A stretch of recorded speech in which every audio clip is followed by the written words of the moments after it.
Get out of my boardroom. You're senile. My son spat at me in front of the investors. I was 60. I looked at his 50 billion merger and simply said, "Have fun." The next day, the bankers stormed into the office. "Pale. You idiot. Your mother holds the 51% majority vote. She just vetoed the deal and fired the entire board." My son froze. "I'm glad to have you here. Follow my story until the end and comment the city you're watching from so I can see how far my story has reached." I never imagined that the boardroom I helped design would become the stage for my own public execution. The mahogany table stretched before me like a battlefield, its polished surface reflecting the harsh, fluorescent lights overhead. 23 years I'd sat in meetings in this room, but today felt different. The air conditioning hummed louder than usual, or maybe it was just my nerves making everything seem amplified. The coffee aroma that usually comforted me now made my stomach turn.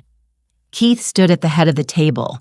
My son, the CEO of Sterling Solutions, the company I'd built from nothing in my garage 43 years ago. At 41, he commanded the room with the kind of confidence I'd once been proud of. His expensive navy suit fit him perfectly, his hair styled with precision, every inch the successful executive. But the way he looked at me today made my chest tighten. "Gentlemen," Keith announced to the room full of investors and board members, his voice carrying that authoritative tone I'd taught him to use. "Before we proceed with the final details of our 50 billion merger with Morrison Industries, I need to address an uncomfortable situation." My hands gripped the leather arms of my chair. Something in his tone sent a chill down my spine. Roger Whitman, one of our longest-serving board members, leaned back in his chair with that familiar smirk. At 55, he'd always treated me like an old relic who'd overstayed her welcome. Frank Morrison sat beside him, representing the acquiring company, his pale blue eyes studying me with obvious impatience. As you all know, Keith continued his gaze settling on me with something that looked disturbingly like pity. My mother has been struggling to keep up with the complexities of modern business.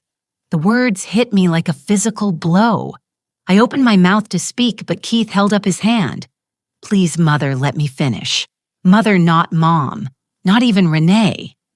Mother, like I, was some distant relative he was obligated to acknowledge. "The truth is," Keith said, turning to address Frank directly, "she's been becoming increasingly confused about company operations. Yesterday, she suggested we reconsider the merger terms because she thought we were selling too low. She doesn't understand that 50 billion represents the opportunity of a lifetime." Heat rushed to my face. I had suggested reconsidering not because I was confused, but because I'd actually read the fine print. The merger would gut our employee pension fund and eliminate our profit-sharing programs I'd fought for decades to establish. "Keith," I said quietly, trying to maintain some dignity, "perhaps we could discuss this privately." Roger chuckled, the sound like nails on glass. "See what I mean?" he said to Frank. "She still thinks she has a say in strategic decisions. The humiliation was spreading through me like poison. These men I'd known for years, whose careers I'd helped build, were watching my own son dismantle me piece by piece." Keith's expression softened just enough to look patronizing. "Mother, I know change is hard at your age. You're 65 now, and it's perfectly natural for cognitive function to decline. But this merger is happening with or without your approval." 65. He said it like I was ancient, like reaching 65 meant automatic incompetence. I thought about all the late nights I'd spent building this company while he was sleeping safely in his crib, the sacrifices I'd made, the risks I'd taken, the dreams I'd turned into reality. I built this company, I whispered, my voice barely audible above the air conditioning. Keith's jaw tightened. "No, Mother. You started a small consulting business. I built this into a 50 billion corporation. The room fell silent. Even Frank shifted uncomfortably in his chair. Get out of my boardroom, Keith said suddenly, his voice sharp enough to cut glass. You're senile and frankly, you're embarrassing yourself. And everyone here. The words echoed off the floor to ceiling windows that overlooked the downtown skyline. Beyond the glass, the city continued its busy rhythm, oblivious to the fact that my world was crumbling. I stood slowly, my legs shaking slightly, not from age or frailty, but from the sheer magnitude of betrayal washing over me. This was my son, the boy I'd rocked to sleep, whose scraped knees I'd bandaged, whose college tuition I'd paid even when money was tight. Keith, I said one more time, hoping to find some trace of the child I'd raised in those cold eyes staring back at me. Security will escort you out if necessary, he replied without emotion. Roger was practically glowing with satisfaction. Frank looked relieved that the old woman problem was being handled efficiently. The other men in the room studied their papers or stared out the windows, pretending not to witness this family destruction. I picked up my purse with hands that weren't quite steady and walked toward the door. Each step felt like I was walking through quicksand. The grandfather clock in the corner. Thomas's clock, the one I'd brought from home when we moved the company to this building, ticked loudly in the silence. As I reached the door, I turned back one last time. Keith had already moved on, spreading papers across the table, explaining merger timelines to Frank as if nothing had happened, as if he hadn't just shattered his mother's heart in front of a room full of strangers. Have fun, I said quietly, my voice carrying just enough to make him look up. For a split second, something flickered across his face. Confusion, maybe, or doubt, but it was gone so quickly, I might have imagined it. I walked out of the boardroom down the marble hallway I'd walked thousands of times before, past the reception desk, where Janet, my former secretary, looked at me with eyes full of sympathy and questions she couldn't ask. The elevator ride down 32 floors felt endless. I studied my reflection in the polished steel doors. 65 years old, silver hair neat in its usual chignon, wearing the navy blazer Thomas had always said brought out my eyes. I didn't look senile. I looked tired, heartbroken, but not senile. When the elevator doors opened onto the lobby, I stepped out into the autumn afternoon. The October air was crisp against my face, carrying the scent of fallen leaves from the small park across the street. Normal sounds surrounded me. Traffic conversations, the ordinary rhythm of a city at work, but nothing felt normal anymore. I sat in my car for several minutes before starting the engine, my hands gripping the steering wheel as I tried to process what had just happened. My phone buzzed with a text from Janet. Mrs. Sterling, I'm so sorry. Are you okay? I stared at the message, then turned off the phone without responding. How could I explain that my son had just stripped away everything I'd worked for, everything I was in front of a room full of people who'd once respected me? The drive home to Maple Grove Lane was a blur of autumn colors and bitter thoughts. Keith thought he'd won. He thought I was a helpless old woman he could dismiss whenever convenient. But as I pulled into my driveway past the oak trees Thomas and I had planted when Keith was little, I found myself smiling. A small, quiet smile that would have surprised my son if he'd seen it. There was something Keith didn't know about me. Something no one in that boardroom knew. And tomorrow they were all going to find out exactly who they'd underestimated. That night, I sat in my home office surrounded by ghosts. Thomas's old briefcase sat open on my oak desk, its leather worn soft from decades of use. Inside, yellowed business plans written in his careful handwriting, mixed with my own frantic notes from those early years. The grandfather clock in the corner ticked steadily, the same rhythm that had accompanied countless late nights of planning and dreaming. I poured myself a cup of Earl Grey and let the familiar ritual calm my nerves.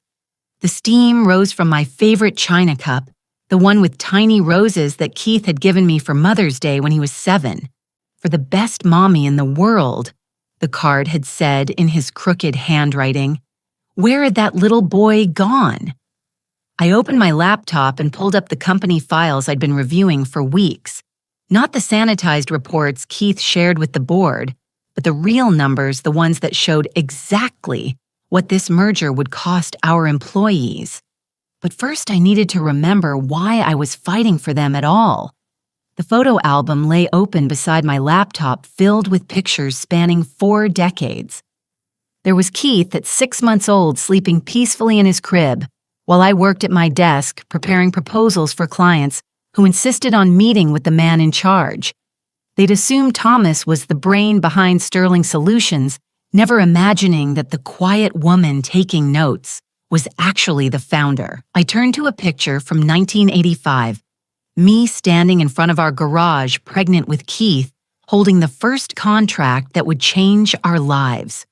Johnson Manufacturing had needed a supply chain consultant, and somehow they'd been desperate enough to hire the woman who'd answered their ad. $25,000 for 6 months of work. It seemed like all the money in the world. Thomas had been so proud that day. You're going to build something amazing, Renee. He'd set his arms around my growing belly. This baby's going to grow up knowing his mother can do anything. The irony was almost too bitter to swallow. I flipped through more pages, watching Keith grow from a toddler playing with toy trucks in my office to a teenager rolling his eyes at my business advice. There were gaps in the photos periods when I'd been too busy traveling, too consumed with keeping the company afloat, too exhausted to document our lives. Those gaps told their own story. The merger documents spread across my desk painted a clearer picture of Keith's priorities. Morrison Industries wanted our client base and our technology patents. They were willing to pay $50 billion for them. But buried in the fine print were clauses that would eliminate our employee profit-sharing program within 6 months.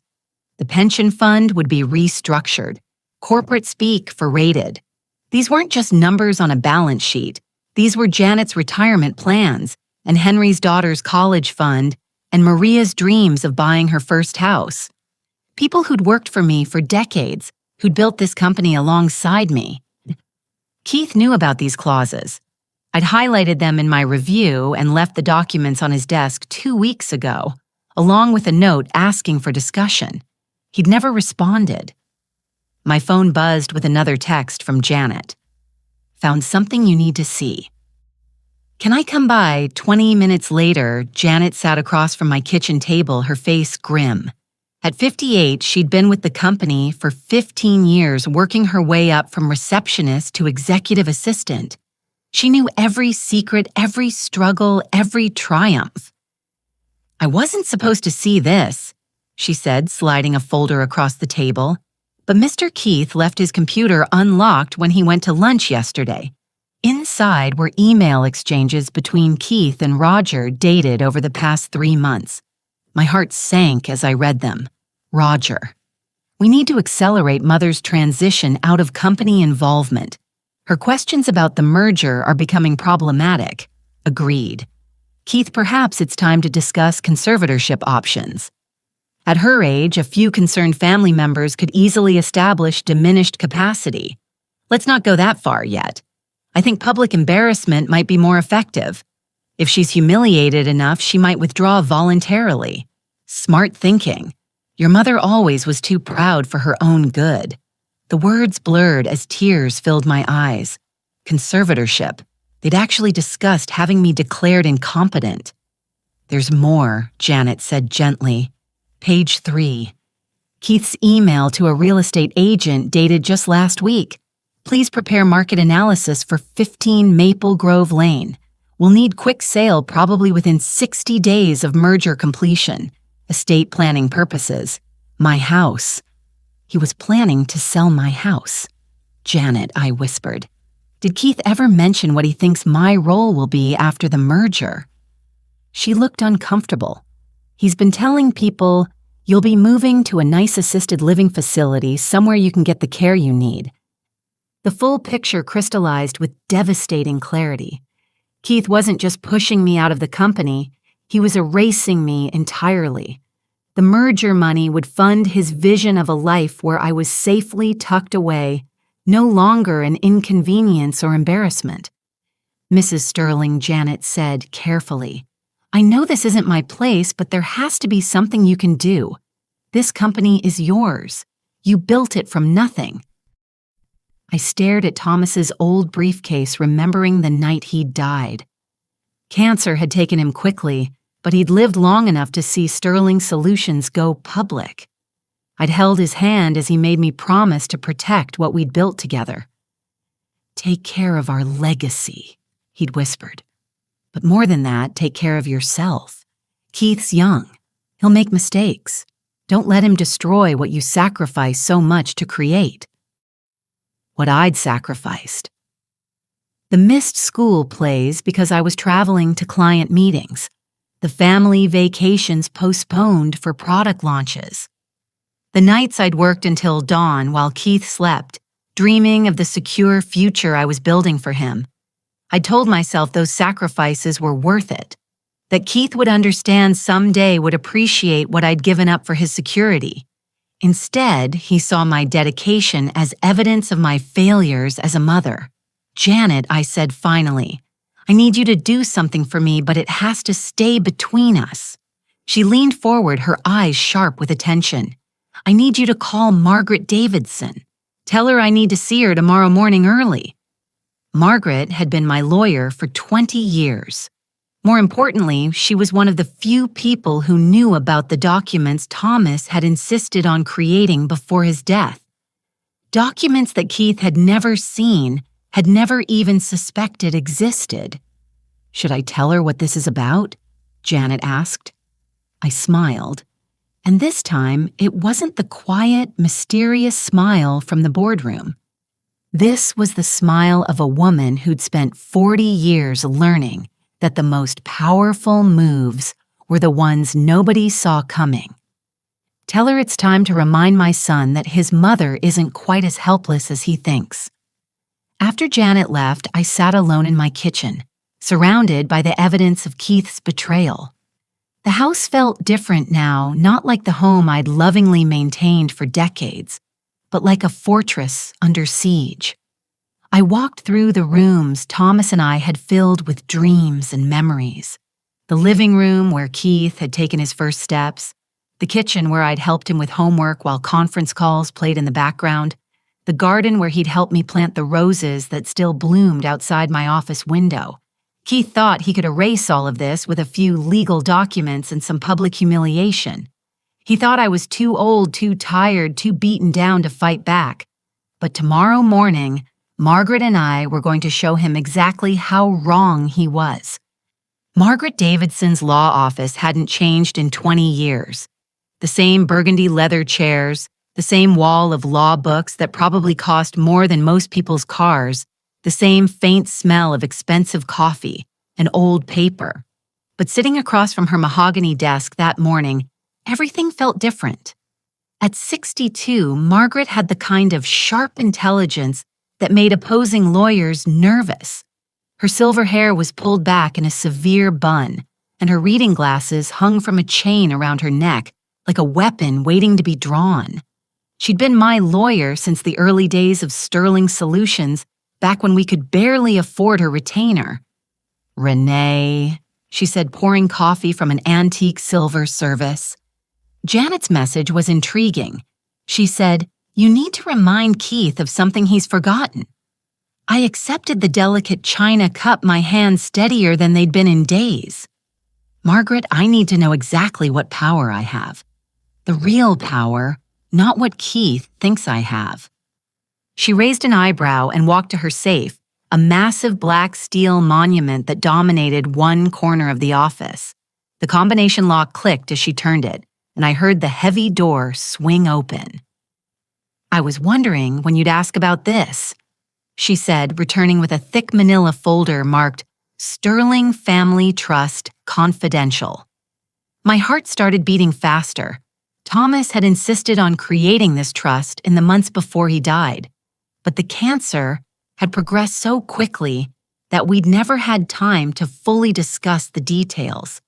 I'd signed the papers in his hospital room, trusting him completely, focusing more on holding his hand than understanding the legal implications. Thomas was more worried about Keith than he ever told you, Margaret said, gently opening the folder. He loved his son, but he also saw his weaknesses. The impulsiveness, the need for approval, the way he'd rather take shortcuts than do the hard work. She spread several documents across the desk. The legal language was dense, but certain phrases jumped out at me. Irrevocable trust, majority shareholder, sole discretionary authority. Explain this to me like I'm not a businesswoman, I said, even though we both knew I could read a contract as well as anyone. Margaret smiled. Thomas structured everything so that you retain controlling interest in Sterling Solutions through this family trust. On paper, Keith owns 49% of the company outright, but the remaining 51% isn't his. It belongs to the trust, and you are the sole trustee with complete decision-making authority. The words hit me like a physical force. Keith doesn't own the company. Keith has never owned the company. He's been operating as CEO under the assumption that he's the majority shareholder, but legally you've held controlling interest since Thomas died 18 years ago. I stared at the documents, the black ink blurring as my eyes filled with tears.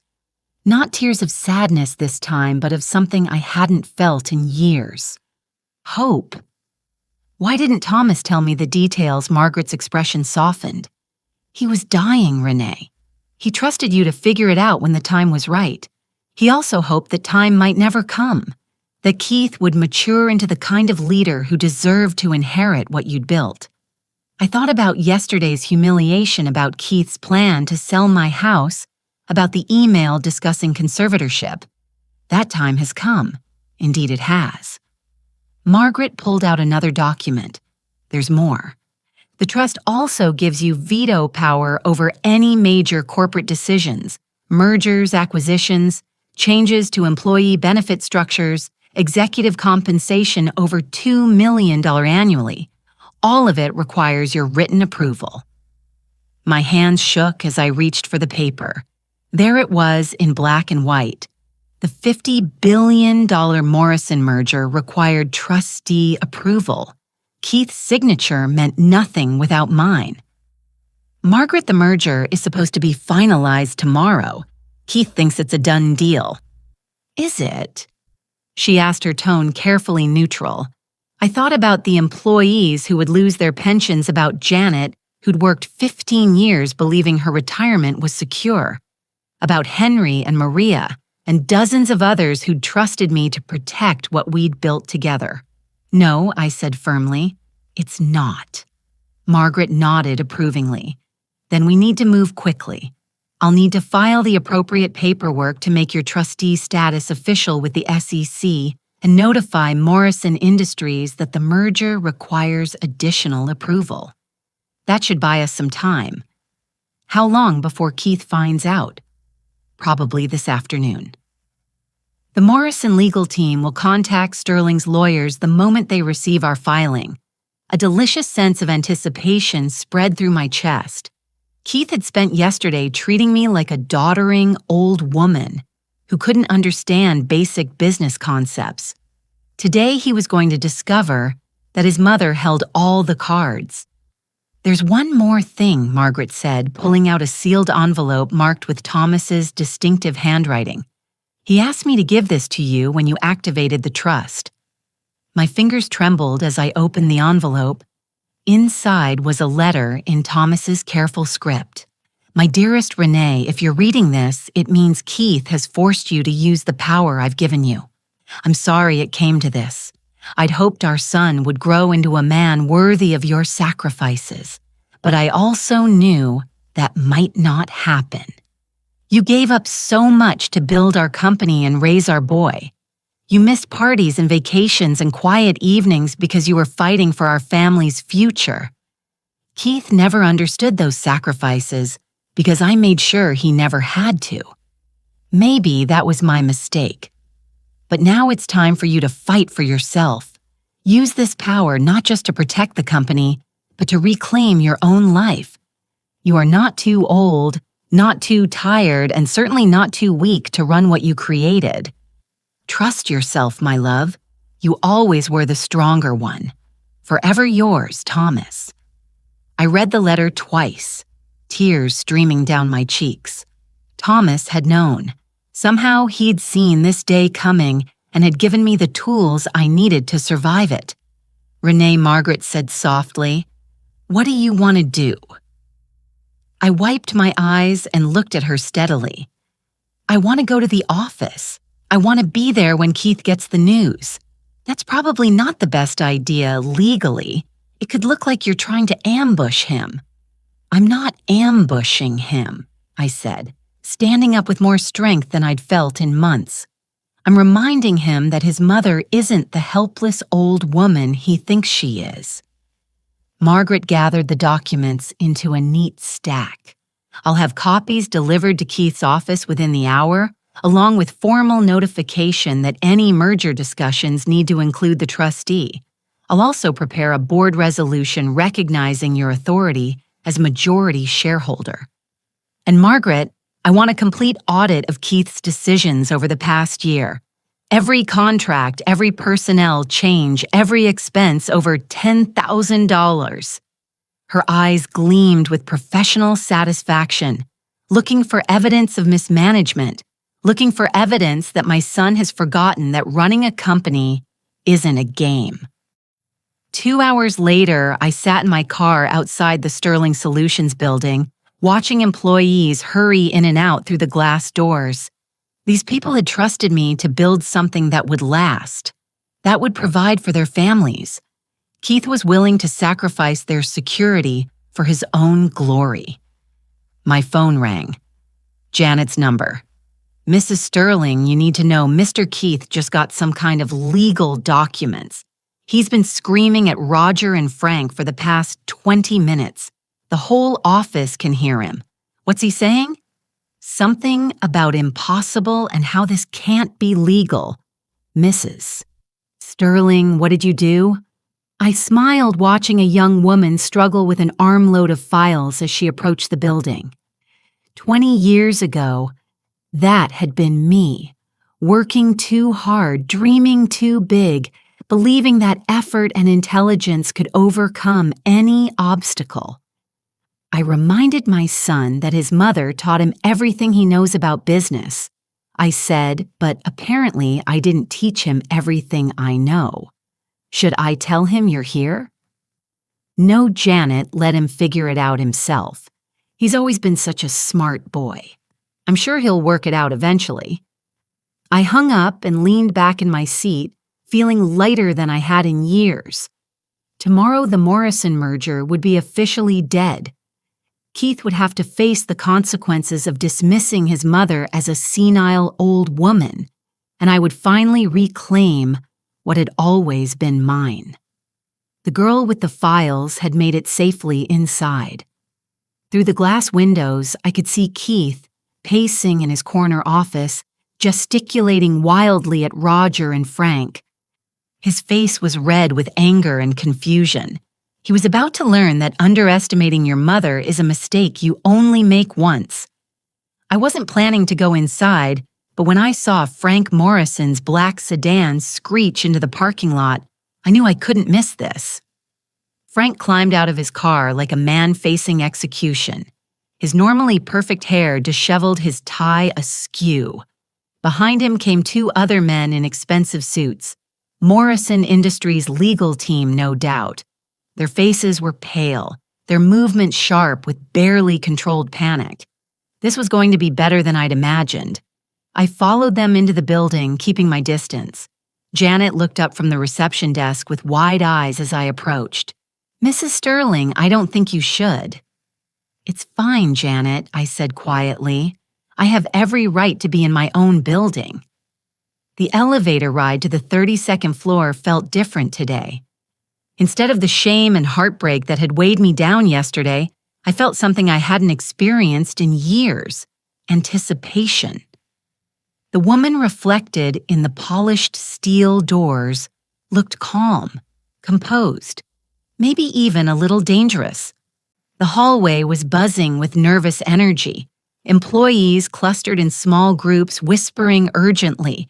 They scattered when they saw me, offering polite nods and confused smiles.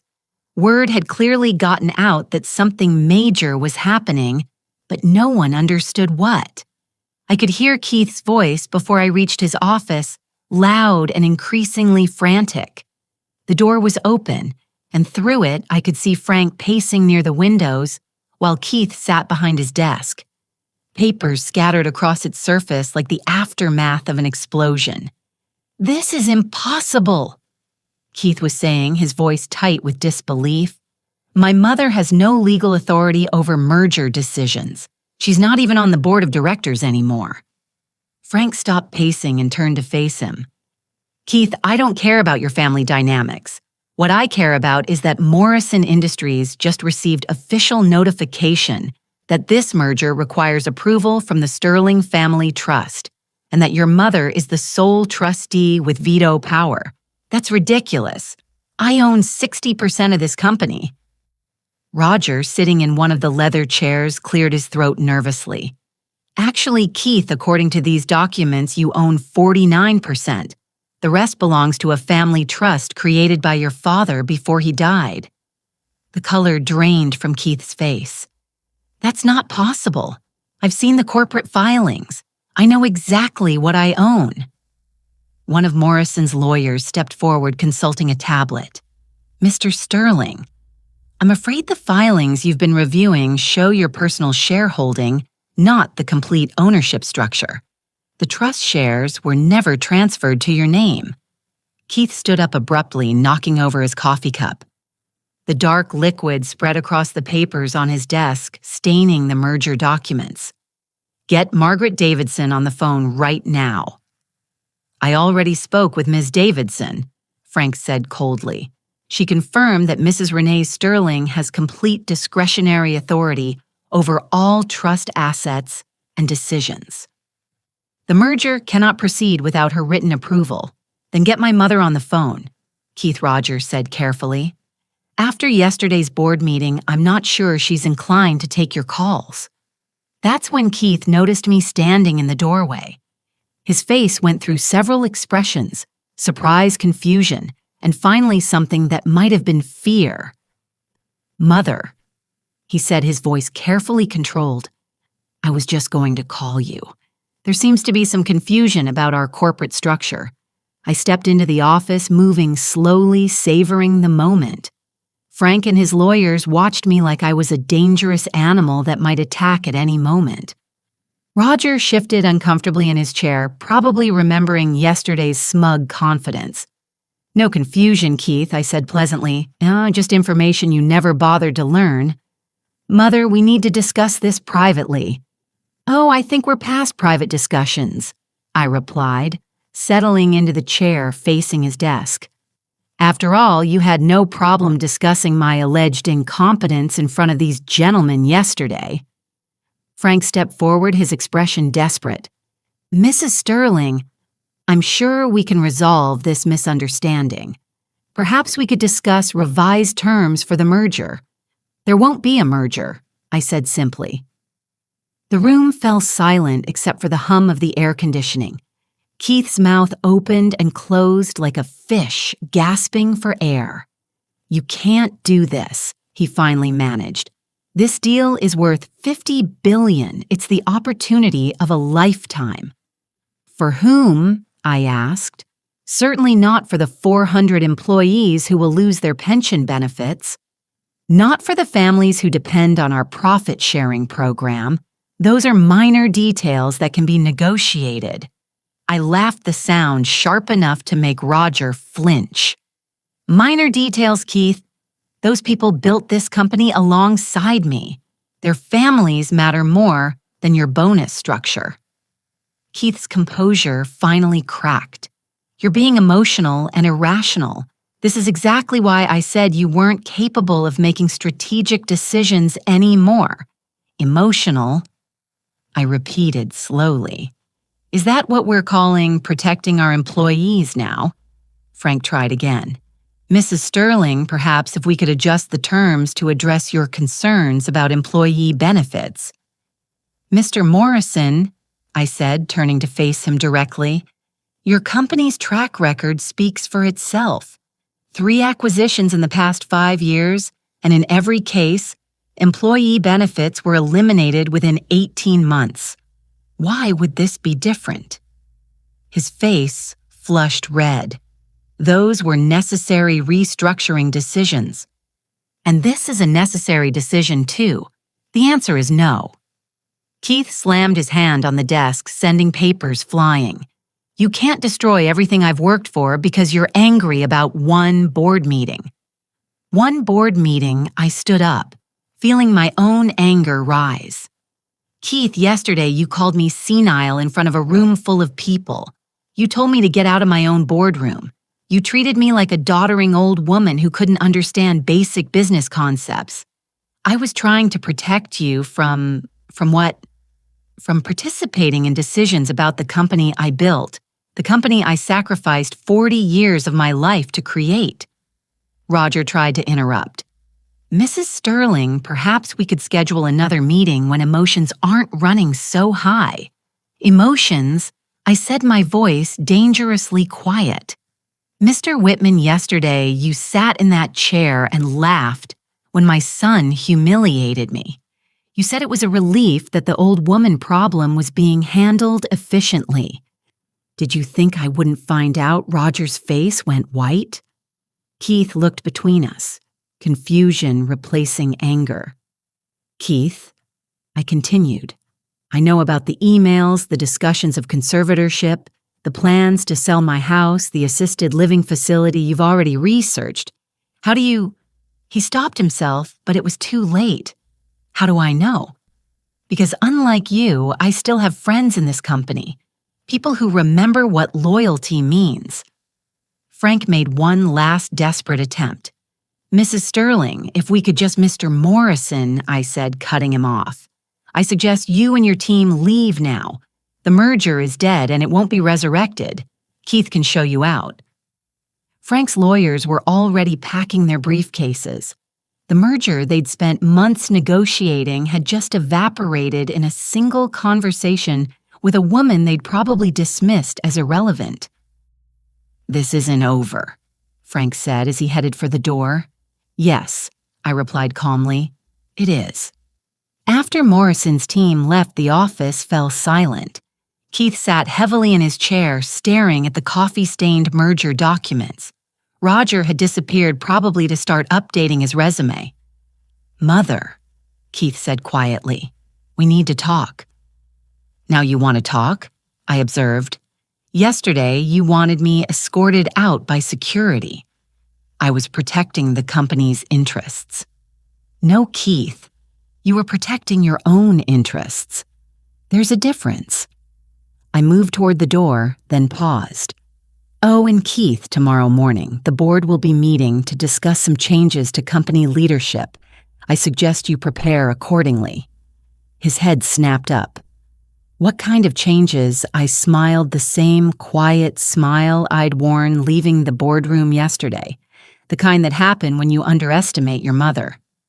I walked out of his office down the hallway I'd traveled thousands of times before, past the employees who watched me with new respect and curiosity. This time I wasn't fleeing in humiliation.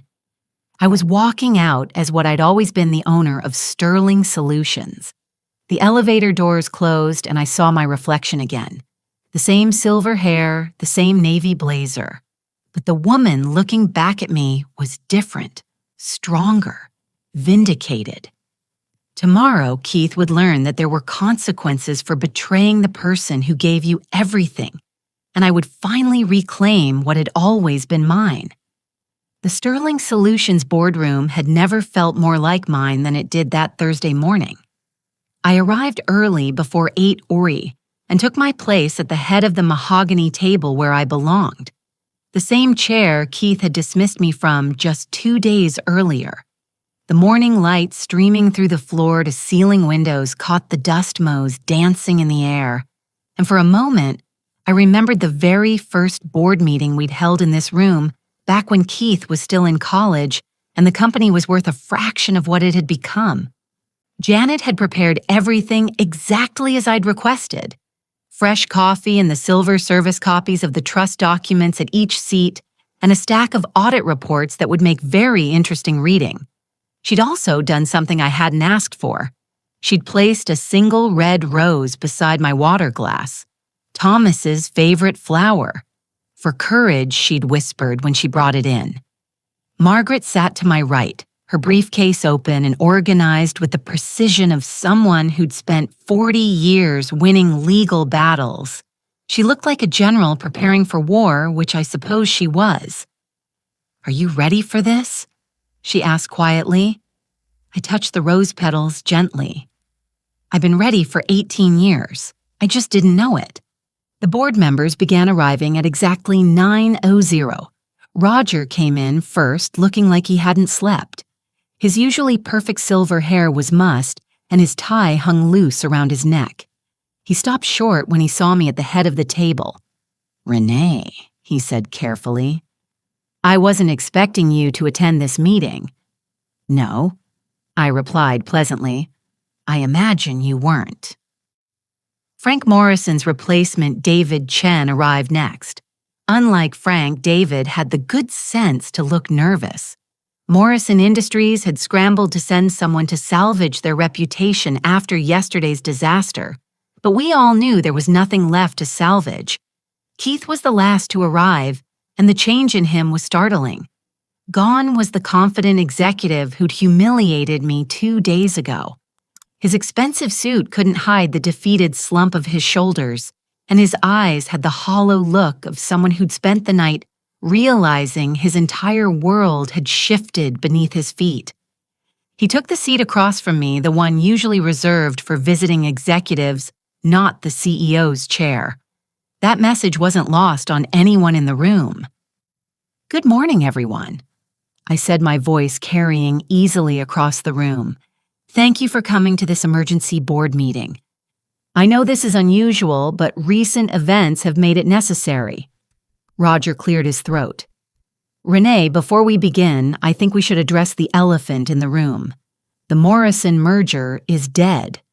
I finished for him, permanently. "Mr. Chen, I believe your company has already been notified." David Chen nodded reluctantly.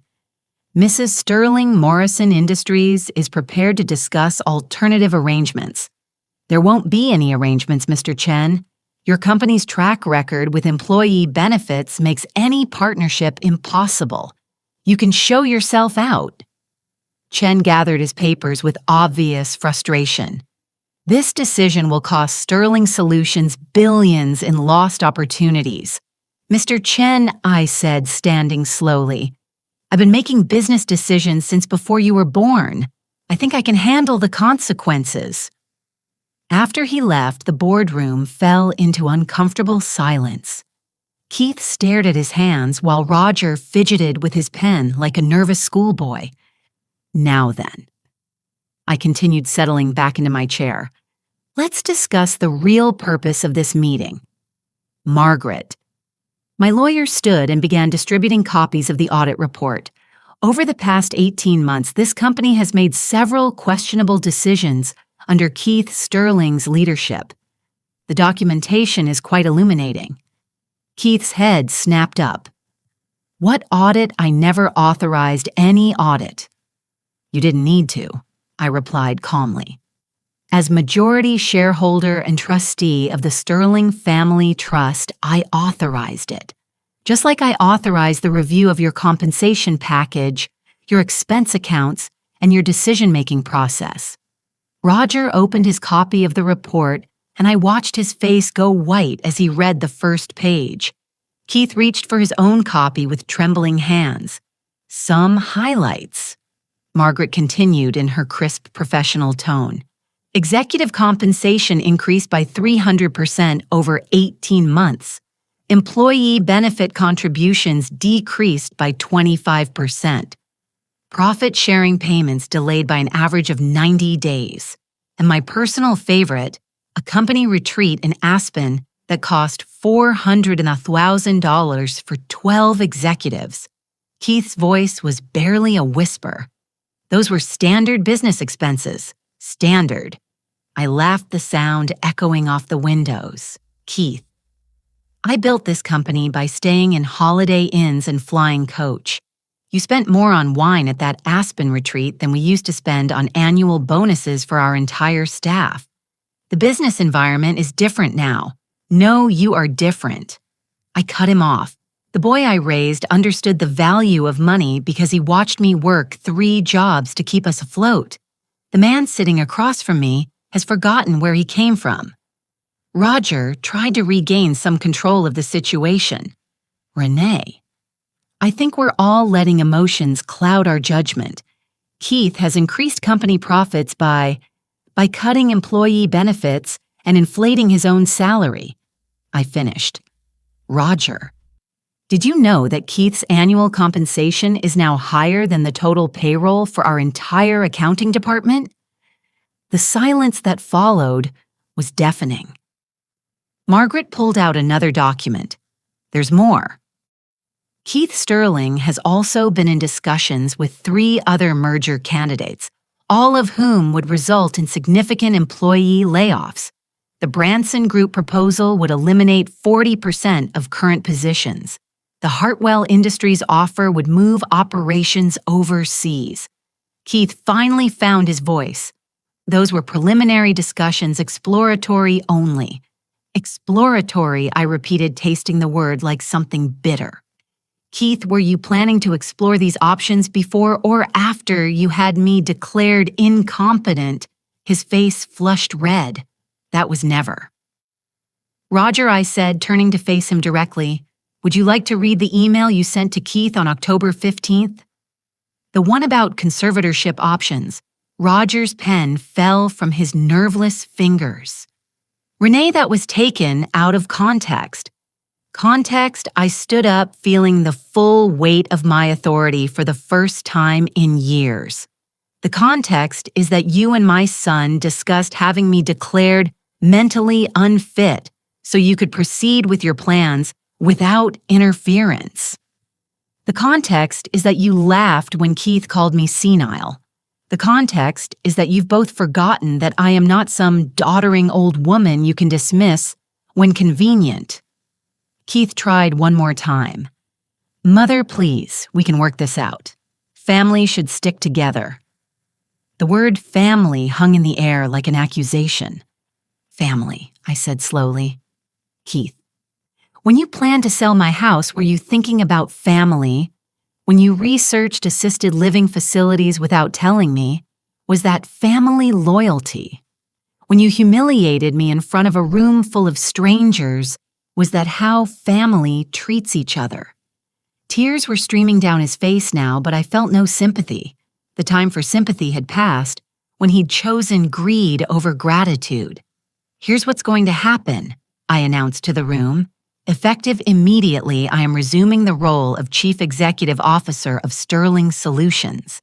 Keith Sterling is terminated from all positions within the company.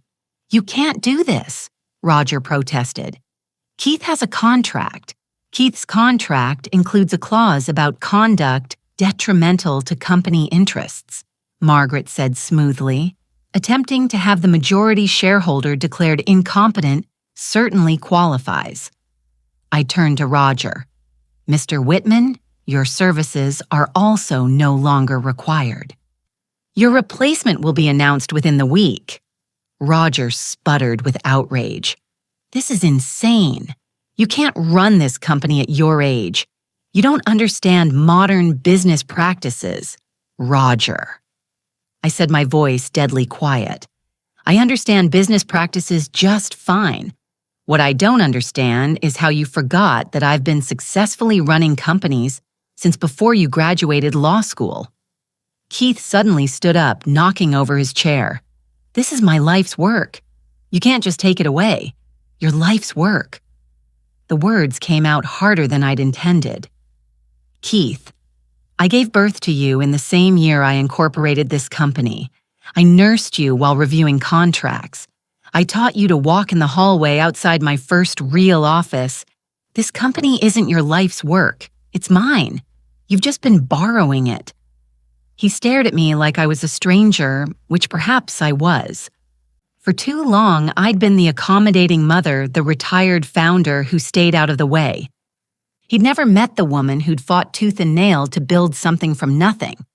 Security will escort you both out, I continued. Your personal items will be boxed and delivered. Your company credit cards are canceled as of this moment. Your access codes have been changed. Margaret handed Keith a thick envelope. Severance package, standard terms. Nothing vindictive. Mrs. Sterling is being more generous than the circumstances warrant. Keith took the envelope with shaking hands. Mother, please don't do this. I'm sorry for what I said. I was wrong about the merger. We can fix this. For a moment, looking at his tear-stained face, I almost wavered. This was still my son, the boy I'd raised and loved and sacrificed for. But then I remembered the emails about conservatorship, the plans to sell my house, the complete lack of respect he'd shown not just for me, but for every employee whose life he'd been willing to disrupt for his own benefit.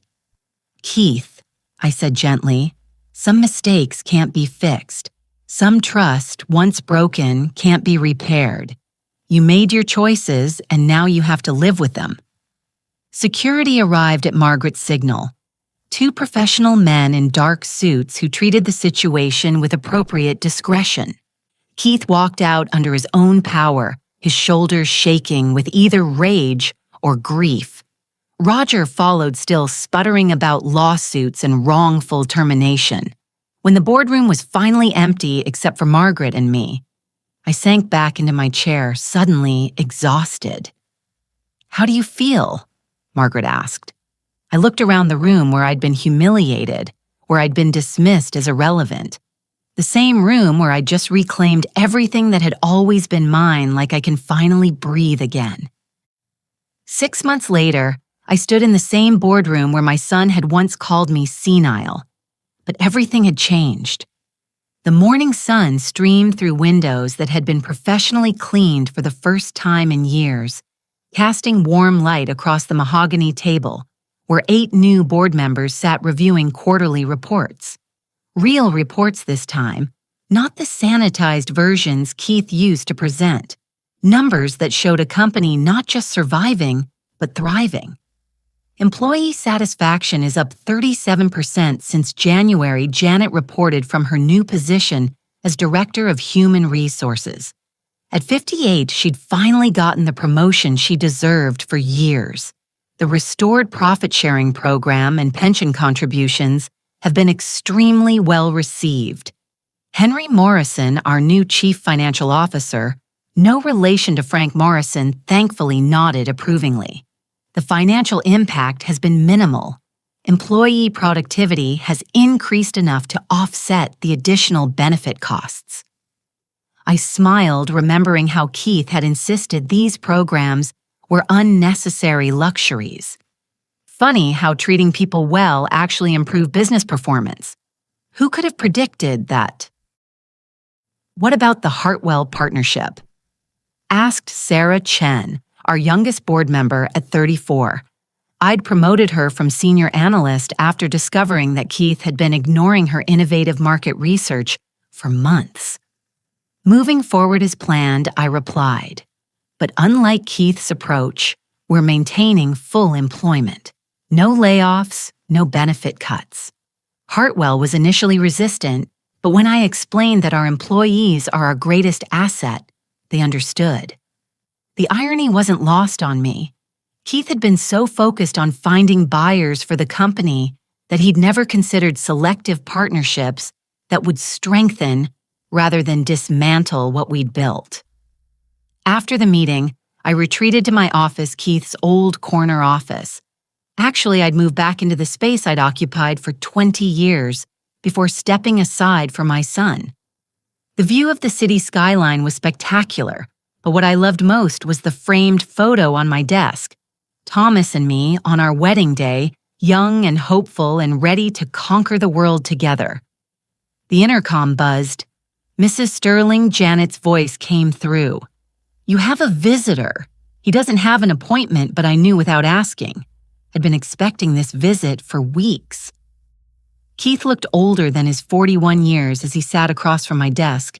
His expensive suits had been replaced by khakis and a button-down shirt. His hair was longer, less perfectly styled. The arrogant confidence that had once defined him was nowhere to be seen. "Hello, Mother," he said quietly. "Keith." I kept my voice neutral, professional. "I heard you found a new position." He nodded. "Regional sales manager at Brennan Industries. It's a significant change from what I'm used to." Brennan Industries was a mid-sized company that paid about a quarter of what Keith had been earning at Sterling Solutions. No expense accounts, no company car, no executive perks, just honest work for honest pay. How are you adjusting? He laughed, but there was no humor in it. My new boss is 26 years old. She has an MBA from a state school and calls me Keith, not Mr. Sterling. Yesterday, she asked me to reorganize the supply closet because she said I needed to understand all aspects of the business. "And did you reorganize the supply closet?" He looked surprised by the question. "Yes, it took 3 hours and I found inventory tracking errors worth thousands of dollars. Turns out there's value in understanding the details." I nodded approvingly. "Your father used to say that a good executive should be able to do any job in the company if necessary. I never listened to those stories," Keith admitted. "I thought they were just old-fashioned nonsense." We sat in silence for a moment. Through the windows, I could see people on the street below rushing to meetings, carrying coffee, living their busy lives. 6 months ago, I'd been one of those people hurrying past the building that housed the company I'd created. No longer welcome in my own boardroom. "I came to apologize," Keith said finally. "Not to ask for my job back or to make excuses, just to say I'm sorry." "For what specifically?" He flinched at the direct question. "For calling you senile, for treating you like you were incompetent, for planning to have you declared unfit." His voice broke on the last words. "And for forgetting everything you sacrificed to build this company, for taking your love for granted, for being so focused on my own ambitions that I lost sight of what really mattered." I studied his face, looking for signs of manipulation or self-pity. But Keith had never been a good liar, and what I saw was genuine remorse. "I've been seeing a therapist," he continued. "Dr. Williams downtown. She's been helping me understand how I became the kind of person who could treat his own mother so cruel. And what have you learned?" He took a shaky breath. "That success without character is just expensive failure. That you can't build anything lasting on a foundation of selfishness and disrespect. That I spent so many years trying to prove I was worthy of what you built.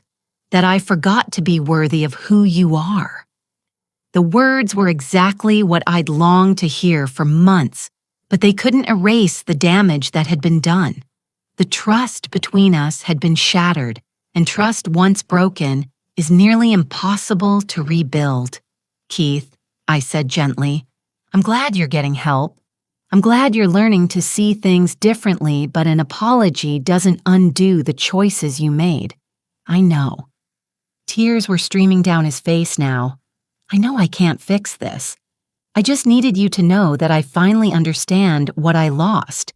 Not just the company or the money or the position. I lost you.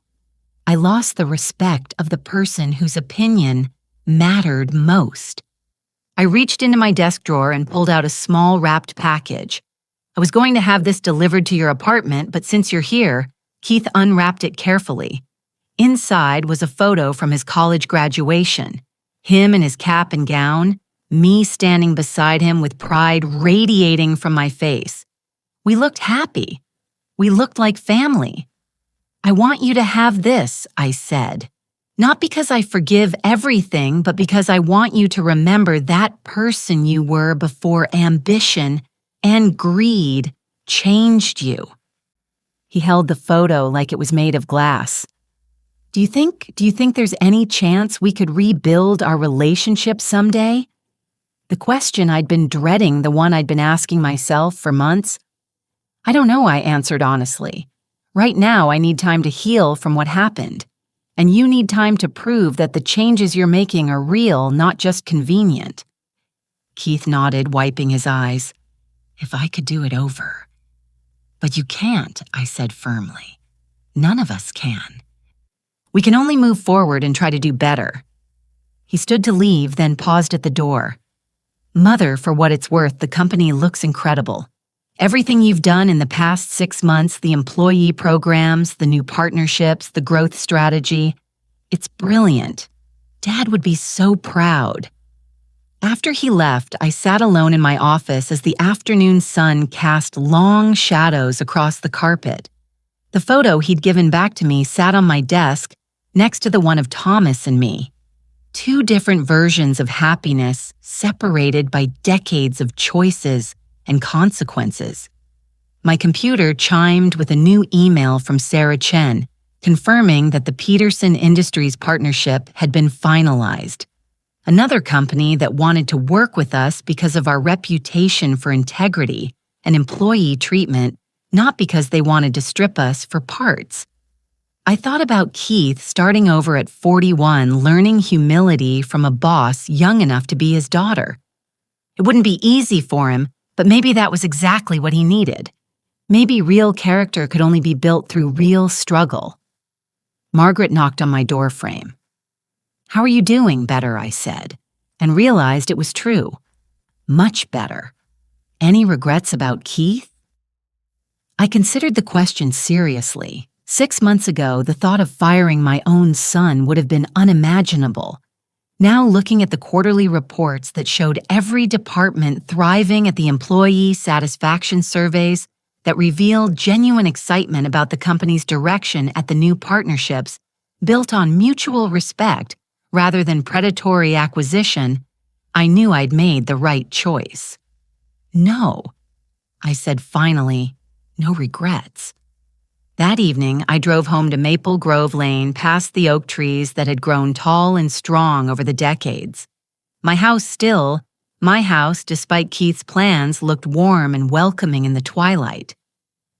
I made myself a cup of Earl Grey and sat in Thomas's old chair looking out at the garden we'd planted together 40 years ago. The roses were blooming their red petals bright against the green foliage. My phone buzzed with a text from Janet. Happy anniversary, boss.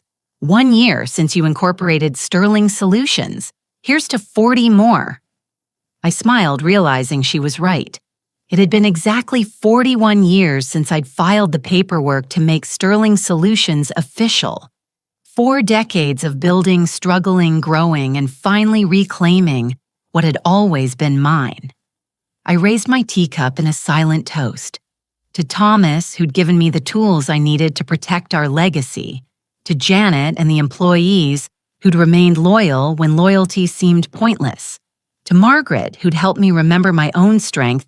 And even to Keith, who'd inadvertently taught me that sometimes you have to lose everything to remember who you really are. At 65, I wasn't finished. I was just getting started.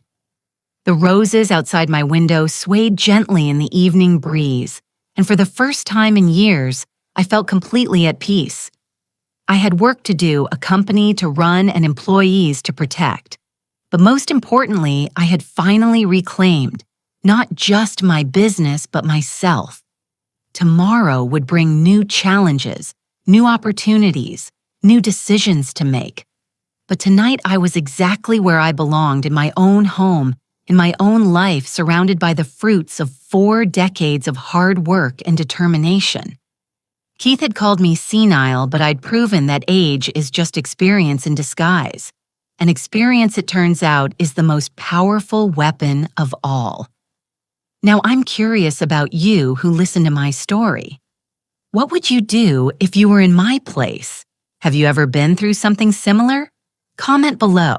And meanwhile, I'm leaving on the final screen 2 other stories that are channel favorites, and they will definitely surprise you. Thank you for watching until here.